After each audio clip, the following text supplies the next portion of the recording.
Hello. Hello. हा साहेब, कदम बोलायलो.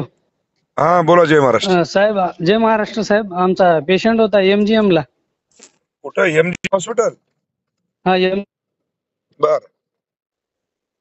तर त्याचं बिल ना 280 झाले साहेब. 2,80,000. हा. आणि काय झालं पेशंटला? साहेब डेंगू झाला होता. डेंगू. हा. आणि मग किती दिवस होता ऍडमिट? 11 दिवस होता साहेब. 11 दिवस. हा. बाकी मेडिकल वगैरे IVI ची इंजेक्शन वगैरे बाहेरून आणले आपण. ते किती लागले मेडिकल पूर्ण तिथं? ते मेडिकलचे 15,000 रुपयाला एक इंजेक्शन साहेब. ते 10 लाख रुपये लागले. ते 10 ते 15. किती? ते याचे मेडिकलचे साहेब लागले 1.5 लाख. हा. हा. आणि बाकी मेडिकल वेगळं. बाकी म्हणजे पूर्ण मेडिकल 3 लाख रुपयापर्यंत गेले. आणि हे 2,80,000 आलं? हा. हे 2,80,000 अलग बिल झाले. त्याच्यातला आपण 1,80,000 रुपये भरले. बापरे. हा. आणि आता ते परत म्हणाले 85,000 रुपये भरा. आणि 3 लाख मेडिकलचे दिले बी? हा. ते तर बाहेर मेडिकलचे वेगळेच 3 लाख दिले. यांचं 280 बिल झालं होतं. तर यांना आपण 180 दिलेत. आता परत हे 85 भरा म्हणाले. दे डॉक्टरला फोन दे. कोण आहे ते? डॉक्टर नाहीत साहेब, ते बिलिंग वाले. कोण आहे बिलिंग वाला ते? बरं ठीक आहे.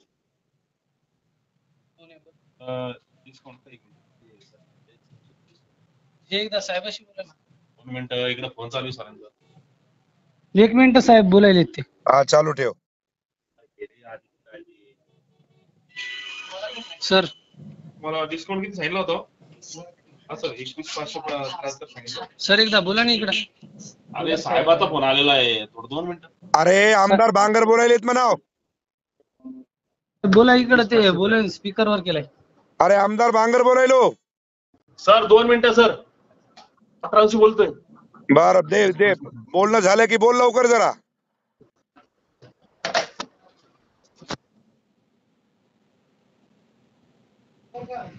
जय महाराष्ट्र सर, बोला. जय महाराज. अरे बाबा, हे डेंगू झालेला पेशंट 2,85,000 रुपये बिल झालं. 1,80,000 रुपये त्याने पेड केलं. 85,000 रुपये काहीतरी बाकी राहिलेत. त्यांनी मेडिकल 3 लाखाचं घेतलंय आतापर्यंत.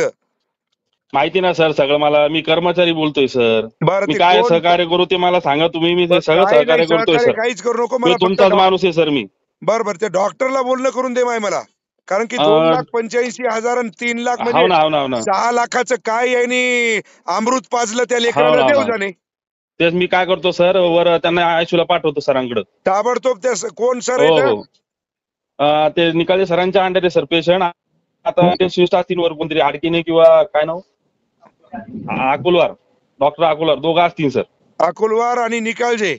हो हो हो. म्हणजे 6 लाख रुपये म्हणल्याच्या नंतर खाटी खाना झाला की रे. आता सर 2,87,000 बिल झालेले सर टोटल. हो 2,87,000 ते आणि 3 लाख रुपये मेडिकलचे. बर बर बर. म्हणजे आणि 180 भरले त्यांनी. हा 1,07,145 पेंडिंग होतं. त्यातून त्यांनी समजा 21,573 डिस्काउंट सांगितलं सर. वा रे वा. जा तिथं वरी मला त्या डॉक्टरना बोलणं हो करून ना. द्या. चालन चालन सर. हो सर. इच्छा होती सर एकदम तुमच्याशी बोलायला मला. बर आज यांच्यामुळे योग आला बघा. चालतंय धन्यवाद. फक्त हो, मला हो. डॉक्टरशी त्यांना पाठवून चालेल, बोलणं करून द्या. चालेल सर चालेल. मी सर तुमचा नंबर घेऊ का यांच्याकडनं? हा माझा नंबर घ्या आणि मला डॉक्टरशी बोलणं करून द्या ताबडतोब. चालेल चालेल. Okay okay. हॅलो. डॉक्टर साहेब नमस्कार. हा नमस्कार. आमदार बांगर बोलतो. हा हा नमस्कार साहेब. नमस्कार. ते एक आदित्य माणिकराव सरकटे म्हणून पेशंट आहे माझ्याकडचा. हो हो हो हो हो साहेब ते 3 लाखाचं मेडिकल आणि 2,85,000 रुपये तिचे फी मेडिक म्हणजे हे झालंय बिल झालंय. 1,80,000 रुपये जमा केलंय आणि बाकीचे पैसे राहिले.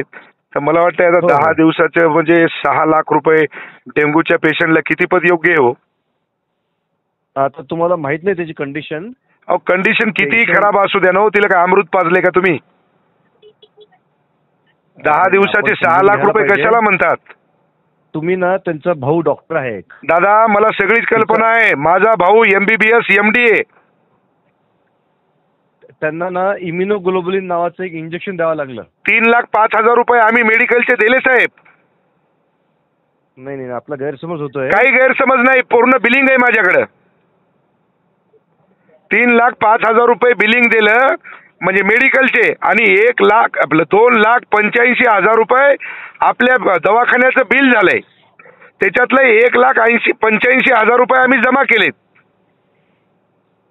अडचण काय आता बाकीचे जे पैसे राहिले ते आता तेवढं कमीत कमी डिस्काउंट तर द्या. 21,000 रुपये डिस्काउंट देताय तुम्ही, म्हणजे 6 लाख रुपये डेंग्यूच्या पेशंटला मेडिकल आमचं आणि 3 लाख रुपये द्यायचे म्हणजे किती पद योग्य आहे हो सांगा बरं. नाही आपण आहे ना, आता आपण फोनवर बोलतोय. हा, ते जरा बोलणं आपल्याला, एक तर पेशंट अतिशय गंभीर होता, व्हेंटिलेटरवर होता. अहो किती व्हेंटिलेटर असू द्या ना, रोजचे किती रुपये लागायले त्याला मेडिकलचे सोडून. तुम्हाला बिलामध्ये दिलं असेल ना, रोजचं किती बिल आहे त्याच्यात दिलं असेल ना. अहो सगळं दिलंय दादा. 6 लाख रुपये कशाला म्हणता तो? अरे असं गोरगरिबाला लुटू नका हो. हात जोडून आपल्याला विनंती आहे. हे बघा प्लीज तुम्ही ना, प्लीज काहीच मला सांगू नका तुम्ही, मला काहीच सांगू नका तुम्ही. या पद्धतीनं जर तुम्हाला दवाखाना चालवायचा असेल तर आम्हाला ऍक्शन घ्यायचा अधिकार आहे, ध्यानात ठेवा. 6 लाख रुपये कशाला घेता हो? 3,05,000 रुपये तुम्ही मेडिकलचे घेतले आणि 2,85,000 रुपये तुम्ही हॉस्पिटलची फीस घेता. हॉस्पिटलचं बिल आहे ना, एकतर मी डॉक्टर एक काम करणार, तिथे ते ठरल्याप्रमाणे बिल. अरे कशाचा ठरल्याप्रमाणे? अहो डॉक्टर साहेब आळ्या पडतीला. आलं का लक्षात? असे गोरगरीब लोकांना लुटू नका. मी आता आरोग्यमंत्र्याला बोललोय, हे योग्य नाही, तुमचं ध्यानात ठेवा. म्हणजे जेवढं मोठं युनिट तुमचं हॉस्पिटल म्हणजे तुम्ही लोकांना लुटायसाठी केलंय का? ह्याला लुटणं कसं काय म्हणणार? पेशंट चांगला झाला, बरा. अरे पेशंट चांगला झाला तर पैसे घेण्याची काही पद्धत असती ना हो. हा, जे ठरलं. आता तुम्हाला कल्पनाच नाही पेशंट किती सिरियस होता. तुम्ही अहो किती पेशंट. नातेवाईकांनी मला बोलले ना, त्यांनी सांगावं की आम्ही लुटलंय किंवा आम्ही. अहो मी त्यांचा नातेवाईक आहे हो, माझ्या मतदारसंघातला पेशंट आहे तो. नाही, मग तुम्ही मला अधिकाने फोन केलात की त्या पेशंट आपण दुसरीकडे शिफ्ट केलं असतं त्यांना. अहो कुणीकडे पेशंटला शिफ्ट केलं असतं, पण ही पद्धत आहे का? अहो ज्या वेळेस दुःखाची घटना येते ना त्यावेळेस माणूस अंगावरचं सगळं. तुमचं म्हणणं काय आहे? माझं म्हणणं एवढंच आहे की ते बाकीचे जे पैसे येतात ते घेऊ नका. बरं ठीक आहे, करा तेवढी मदत.